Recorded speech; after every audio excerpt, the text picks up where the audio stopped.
Many South African enthusiasts were very upset when General Motors South Africa closed their doors, shall we say, about a year ago, and they thought the Opel brand would vanish from the South African market. Well, the good news is Opel's back.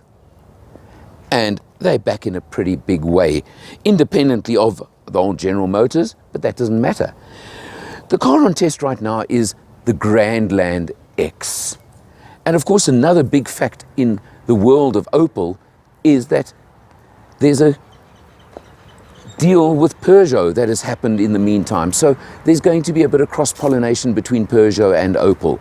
And the Grandland X is actually one of the first examples of that, shall we say, shared technology, shared platforms.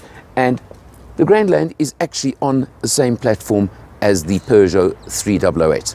Certainly can't be a bad thing, can it? Seeing as the 3008 has been so well received in Europe, although not really in South Africa. But that's the South African market for you, as fickle as they can be. But it's a handsome, nice-sized vehicle, nice big 17-inch wheels, alloys on this vehicle. The Grandland comes in 3 versions, and this is the middle spec version, being the Turbo Enjoy.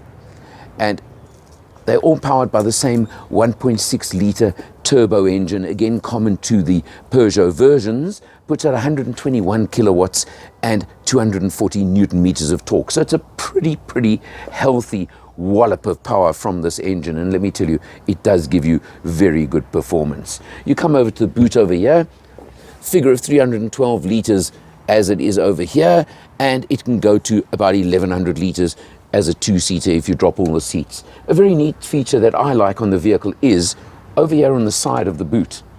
You simply pull this lever and boom, the seat flops down.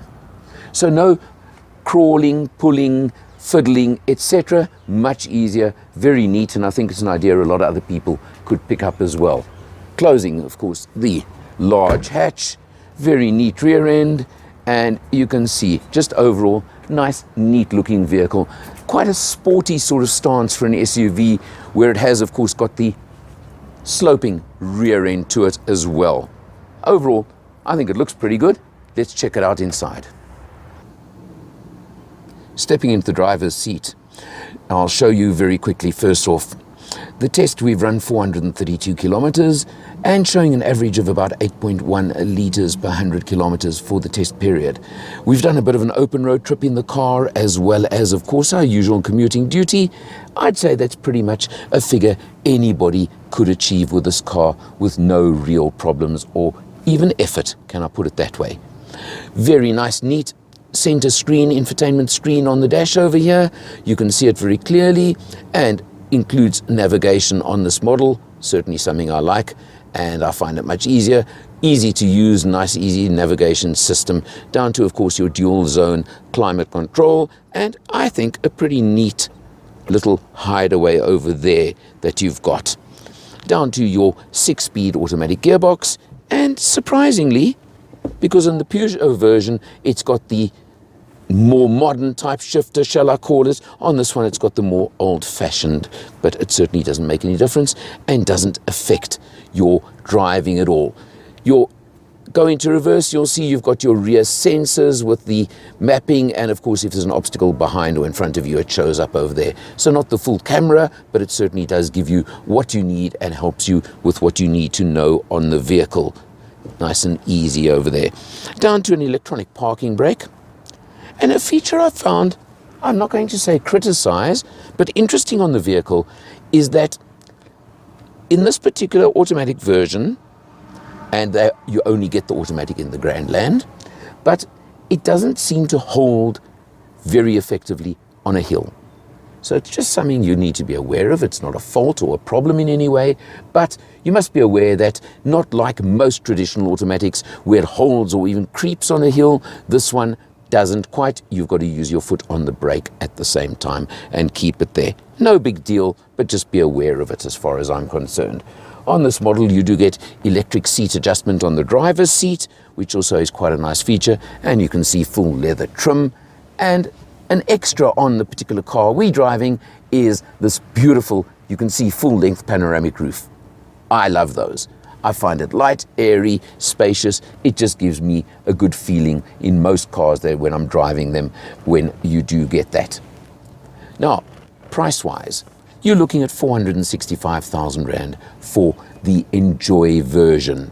I mentioned earlier, you do get the Cosmo version. Above this, same engine, same body, same spec, but you do get quite a lot more features on it, including lane departure, lane warning, active cruise control instead of the standard cruise control. Items like that do get added on. But interestingly, it's a full 100,000 Rand more expensive. So it's a question only you can answer, is whether you want to go up to the Cosmo version or whether you think that, as I do, I'll be honest with you, I think this version overall in the ballpark, this certainly does compete. It's a crowded segment. We all know that the medium SUV segment, but this one is up there. It is a very smooth, comfortable ride. It's got everything you want in a vehicle of the sort. Nice bit of power from that 121 kilowatt 1.6 turbo, and it certainly ticks many of the boxes that you want from a medium SUV. Also includes a 4-year 90,000 kilometer service plan in the price as well. Medium SUVs, I just said, crowded market segment. Interesting, nice contender, and for fans of the Opel brand, I think it's a great welcome back. For Motor Matters, I'm Alan R, and I'll see you next time.